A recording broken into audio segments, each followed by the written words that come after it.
Google Play and search for YouTube Creators Hub or Dusty Porter. You can find me that way as well. You can find my YouTube channel, Technology Guru, and then my other podcast called TubeBuddy Express. You can find that on all of the podcast players as well. Check out our website, www.youtubecreatorshub.com. All of my interviews are over there. And over on that website, I actually have a section called YouTube Resources and YouTube for Beginners. And I have about 15 to 20, basically, I called it blog posts, basically different tutorials to get you started. I have some similar to what we talked about in today's episodes. I have some like YouTube Annotations 101, how to embed YouTube videos, how to monetize YouTube videos, so all of the basics and simple things that you can do as a creator. I have some really nice written out blog posts on how to do that as well. And guys, Claire, Kirby, thank you so much for having me on this podcast. And what a joy it's been to talk to you guys, and it's been so much fun. Well, thank you very much. We've enjoyed having you on the show, and that is goodbye from us. Goodbye from... Thank you. Goodbye. You've been listening to the YouTube Creators Podcast. We want to thank you and invite you to subscribe to the show, as well as support us on Patreon for great perks, such as having your YouTube channel featured on the show and a link on our website. Until next time, keep uploading those videos.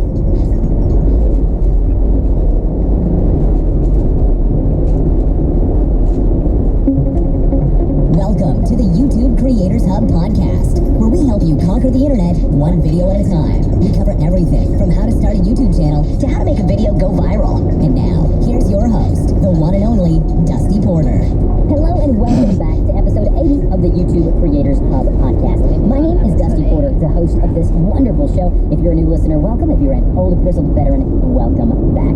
I've got some interesting topics to cover today, primarily a single topic, but we will jump into that shortly. I do want to let you guys know to navigate over to iTunes, Stitcher Radio, Google Play, wherever you consume your podcasting content. Slap that subscribe button. That way, every single Wednesday, when I release a new interview or episode, you will be notified of that, and you can consume that content up right from the get-go. Again, I release episodes sometime on Wednesdays. Again, I try to keep it around lunchtime, Eastern Standard Time, but again, depending on life and things that may be going on, it may get delayed or it may get pushed back. And normally, I've done pretty well at getting them out every single Wednesday for the past year or so. So I'm very proud of that.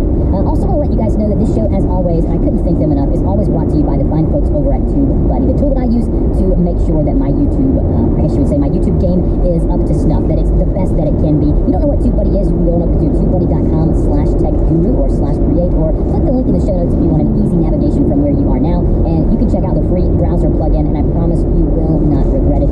I normally talk about a feature here, but I will let you guys know I know about some things that are coming down the pipeline with TubeBuddy, and I promise you guys you do not want to miss out. So go check out the TubeBuddy browser plugin. You can either use the free version or upgrade to the paid version if you would like, and I promise you, you definitely will want to do that once you start using the Swiss Army knife of YouTube tools.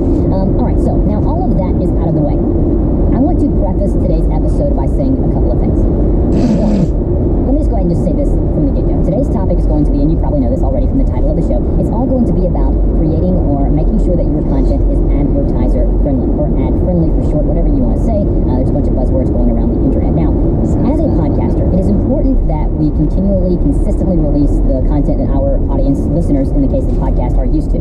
But also, with saying that, you also have to make sure that you stay relevant, and if there's anything that comes down the pipe that needs to be talked about immediately, that you definitely attack that. So as a creator, if you create videos about a certain topic, a certain video game, or a certain niche, or a certain craft, if there's something crazy or a big event going on, you're going to cover that event or topic or strategy or whatever it may be, because it's relevant, it's going on. It's called, using the Google Trends or whatever you want to call it. And so today's topic about the advertiser-friendly content, it really is spurs from seeing a lot of people over on Twitter, over on the forums, over on the Reddit, saying that they're getting a lot of their videos pulled from even being able to monetize them, because they're saying that YouTube's saying they're not advertiser-friendly. So I want to say this before I even get into this topic. I'm not saying that I agree or disagree. Okay, I'm not going to say that. I'm not going to get political in today's episode. That is not this show. If you want something political, go listen to NPR, go listen to some other show under the political category. This is not that show.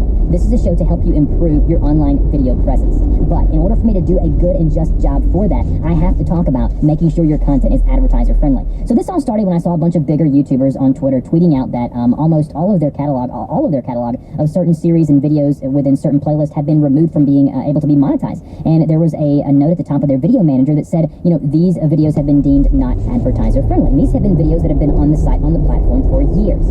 Okay, so the first thing I'm going to tackle in today's episode is I'm going to go over what YouTube says to be, to make sure that you cannot do, to make sure if you upload a video of this nature, you will not be able to place ads or monetize your video. And for those of you who are very, very new, if you don't know what I'm talking about, ad-friendly and be able to monetize, it basically means you will not be able to make money from that specific video.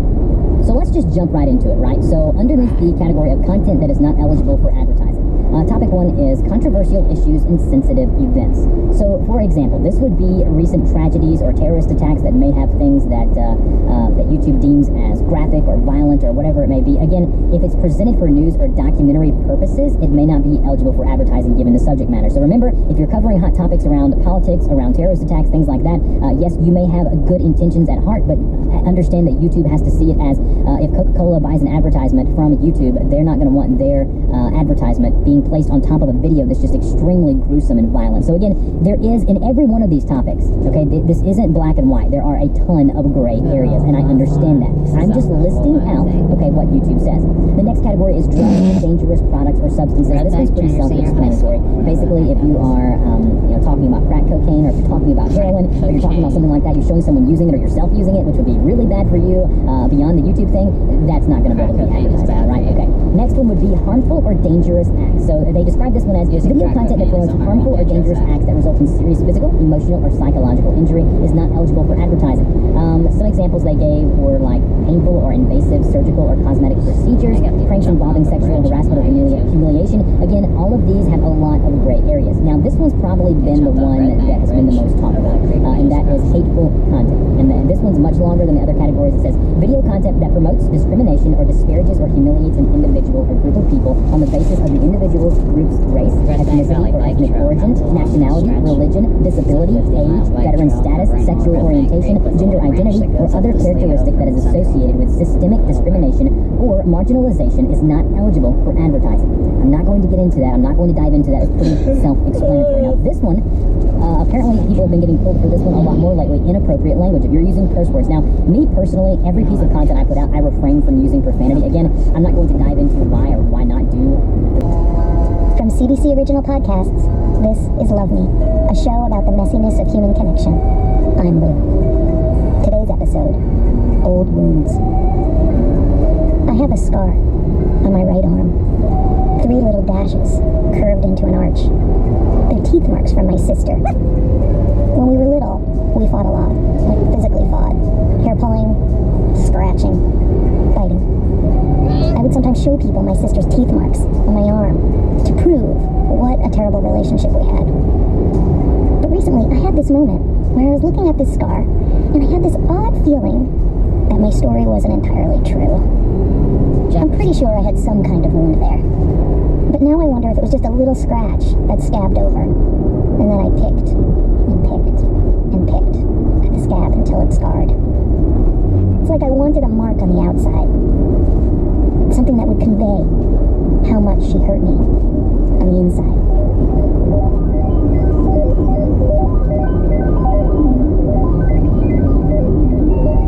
It was raining very hard that day. I remember her nice bright yellow coat. I told you that the rain is one of the things that makes the fungus grow. And you said, wow, is it growing right now? Can I see it? When I met Linda, I felt something stirring inside myself for the first time in a long while. It turns out there was something stirring inside Linda too. In Italian, the word fungo means fungus, mold, and mushroom. And my thing is all 3. Linda has a fungus that lives in her knee. I was in Thailand in 2004. I was hit by the tsunami. My leg was torn apart by a piece of wood. And somewhere, somehow, this bloody fungus that usually lives in the seawater found its way inside my knee bone. But no doctor could remove it. It was a story she had told 1,000 times. The quick version to explain the scars on her legs. I'm used to hearing the, oh, poor little girl kind of reaction. But you didn't have it. You are curious. I wanted to know everything about Linda. The story behind each scar. The tragedy that the tsunami must have been. But I didn't know if she would let me in. Healing from this, finding a way to keep the fungus quiet, became the most important thing of my life.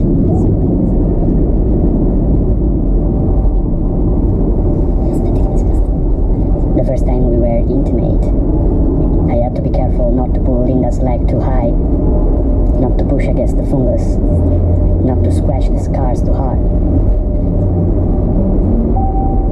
You see this long scar? From my knee to half of my shin. They open me from here to here. The fungus is made by countless spores, and it's impossible to take them all away with surgery. And the knee is a place where it's hard for blood to carry the proper drug that could defeat it. If Linda doesn't manage the fungus, it grows. And when it grows, it starts eating her knee and tibia tissue. When I'm really sick, Loretta gets stronger. Did I mention I named the Linda's fungus Loretta? Remind me, why did you name her Loretta? I got the name Loretta from Monty Python's Life of Brian that I saw at least 50 times in my teenage years, while everyone else was out on dates. Some rebels are planning a riot and one of them comes out saying that he wants to be a woman. And then, proud of her new place in the world, she says, "From now on, I want you to call me Loretta." Loretta can be a very cranky roommate. When it's humid outside, Loretta groans and stretches. It feels like being blown up from the inside. When Linda eats pizza, Loretta gets bloated from the yeast. And I don't want my knee to turn into a loaf of bread. Linda has to keep herself away from cakes, pastry, sweet, and everything that contains sugar. Otherwise, the fungus will start to ferment. No mushrooms because they grow stronger together. And no white rice or potatoes because they have glucose. Linda even had to give up her favorite hobby, salsa dancing, because Loretta isn't very athletic. And no wine. And in Italy, it means that I have to start an argument with the waiter every time I sit at a restaurant table. Che problema? C'è qualcosa che non va? Mezzo bicchiere in due, tagliando fresco.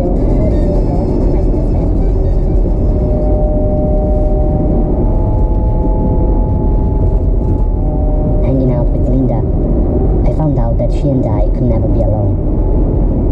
Sometimes you thought I was pulling out Loretta just as an excuse because I didn't like you or I didn't want to do things with you. But it was just her.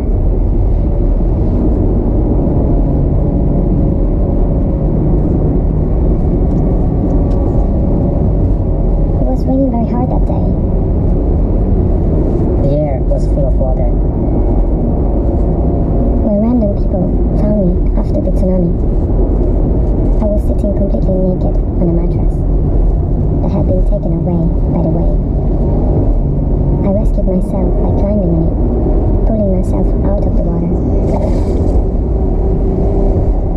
I was trying to shout help, but a toneless whistle was coming out from my mouth.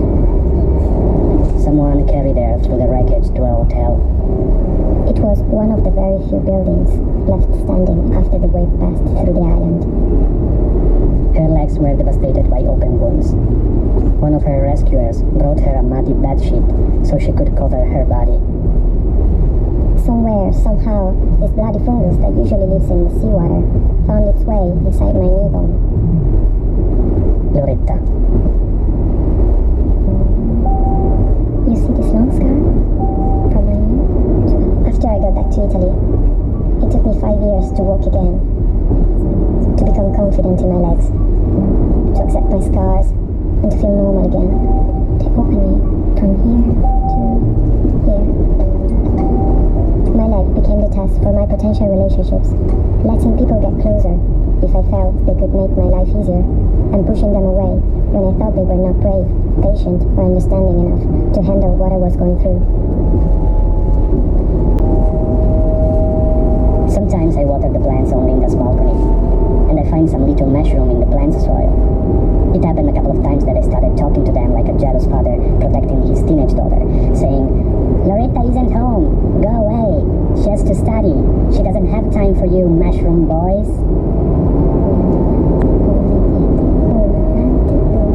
But sometimes, even Loretta needs a bit of fun.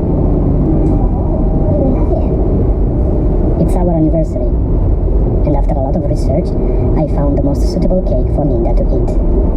It's an adaptation of the traditional torta tenerina.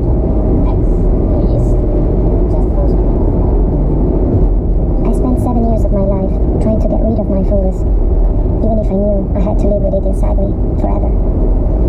But since you gave her a name, when Loretta knocks on my knee temper starts to hurt me, I try to find a way to get along with her.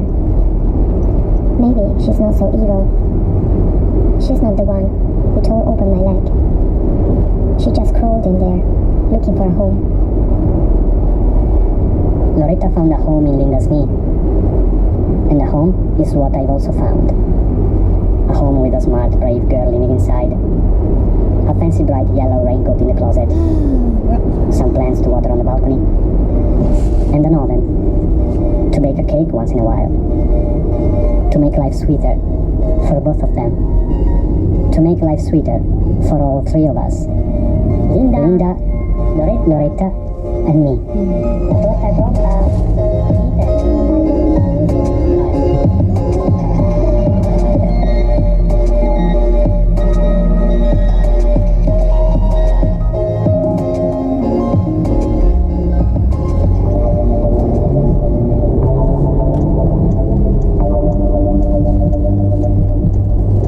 Heartbreak pie crust.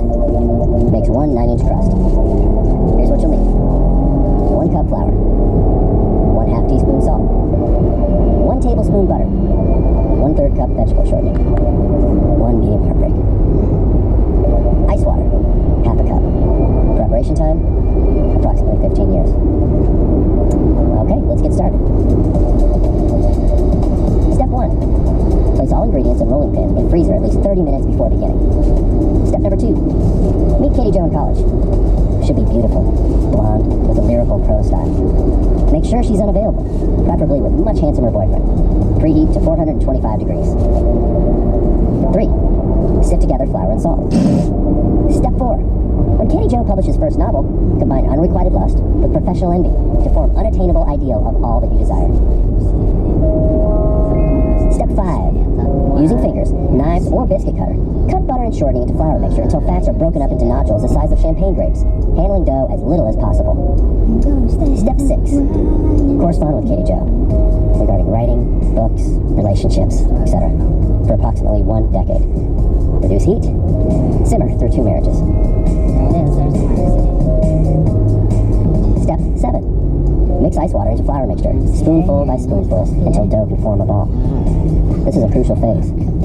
Too little water and dough will crack. Too much and it will stick. As soon as